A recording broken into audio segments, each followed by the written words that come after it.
देखिए 2004 में जब यूपीए की सरकार बनी तो उस वक्त बहुत प्रोटेस्ट होता था एक आरजेडी के नेता को लेकर।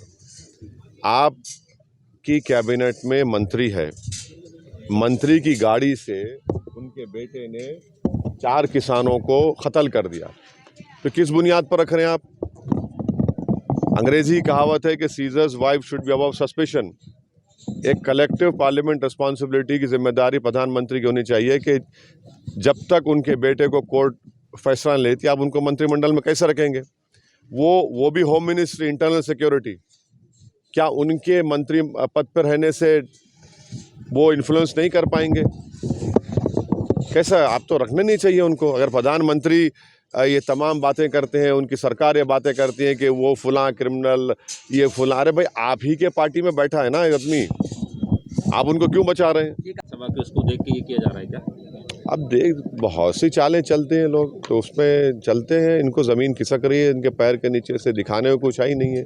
2019 का एनसीआरबी का डेटा पढ़ लीजिए आप, 5000 के करीब कम्युनल इंसिडेंट्स वायलेंस हुआ है। ये एनसीआरबी का डेटा है। काम मुत किया आपने, ये तो इंसिडेंट हुआ है ना। हमारी गाड़ी पर गोली चलाई गई, हमको मारने की हत्या की गई, कौन सा काम किया आपने? कौन है ये क्रिमिनल? तो ये इनके सब दावे गलत हैं। प्रधानमंत्री को भी नजर आ रहा है, इसलिए प्रधानमंत्री वर्चुअल कर रहे हैं, फिजिकल नहीं कर रहे मीटिंग। तो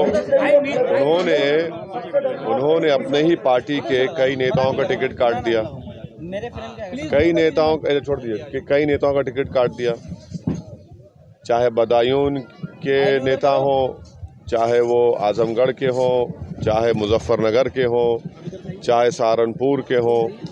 खुद उनके एक सहयोगी पार्टी के अलाई ने कहा कि अखिलेश यादव ने 45% इस समाजवादी के मुस्लिम नेताओं को टिकट काट दिया। तो ये अखिलेश यादव मुसलमानों को कैदी समझते हैं और ये समझते हैं कि उनको छोड़कर किसी को वोट नहीं देगा। अखिलेश यादव मुसलमानों का एम्पावरमेंट नहीं करना चाहते। उनका जो वादा था 2012 में कि रिजर्वेशन देंगे, रिजर्वेशन नहीं दिया। शिक्षा के बारे में कुछ नहीं किया, मगर ई रिक्शा ज़रूर देंगे कि आप गरीबी में रहिए। तो इनके तमाम वादे झूठे हैं, ढकोसले हैं। इनको कोई एम्पावरमेंट से मतलब नहीं है, हिस्सेदारी से मतलब नहीं है। हम भागीदारी परिवर्तन मोर्चा में कह रहे हैं कि अगर सत्ता उत्तर प्रदेश जनता देती है तो एक डिप्टी सीएम मुसलमान को बनाएंगे, 2 अति पिछड़ा को बनाएंगे। बस बोलो अखिलेश, तुम बनाओगे? नहीं बनाओगे। तुम यही चाहते हो कि आपको सत्ता मिले और फिर आपका परिवारवाद चलता रहे। और जो बचे कुचे जो मुस्लिम नेता समाजवादी में, उनसे मैं कहना चाहूँगा आप रहें, आपका इख्तियार है, मगर अखिलेश यादव आपको जो लॉलीपॉप दे रहा है एमएलसी का, वो भी पोस्टपोन हो गए अप्रैल में। अब अप्रैल में तुमको कौन याद रखेगा भैया? तुम्हारी अहमियत तो मार्च के 7वें फेज तक है।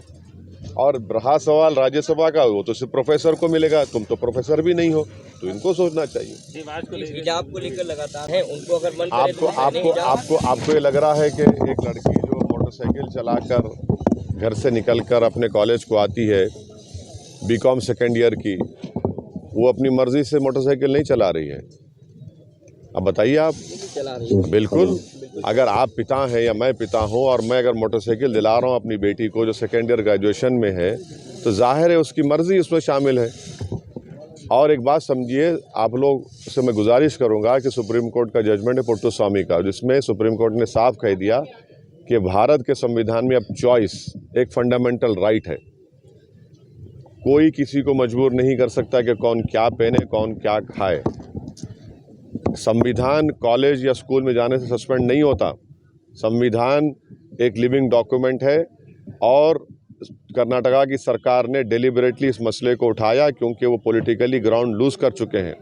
कर्नाटका के मुख्यमंत्री ने अपने ही विधानसभा में म्युनिसिपल इलेक्शन हार चुके हैं और जो नोटिफिकेशन उन्होंने जारी किया वो भारत के संविधान के आर्टिकल 14, आर्टिकल 15, आर्टिकल 19 और 21 के ख़िलाफ़ हैं। और एक बात समझिए, केरला हाई कोर्ट का एक जजमेंट है जो कहता है कि मुस्लिम महिलाओं का जो हिजाब, निकाब और जो चादर है वो रिलीजन इस्लाम का एक बेसिक एसेंशियल फीचर है। तो जब essential features Kerala high court ने करार दे दिया तो आप इसको क्यों रोक रहे हैं? और प्रधानमंत्री का ये दावे झूठे साबित हुए। प्रधानमंत्री अगर पार्लियामेंट में लोकसभा राज्यसभा स्पीच दी, इस बारे में क्यों जिक्र नहीं किए? प्रधानमंत्री तो बोलते बेटी बचाओ बेटी पढ़ाओ, तो जब बच्चियां पढ़ना चाह रही हैं, मुस्लिम बच्चियां हिजाब पहनकर, आप क्यों रोक रहे हैं उनको?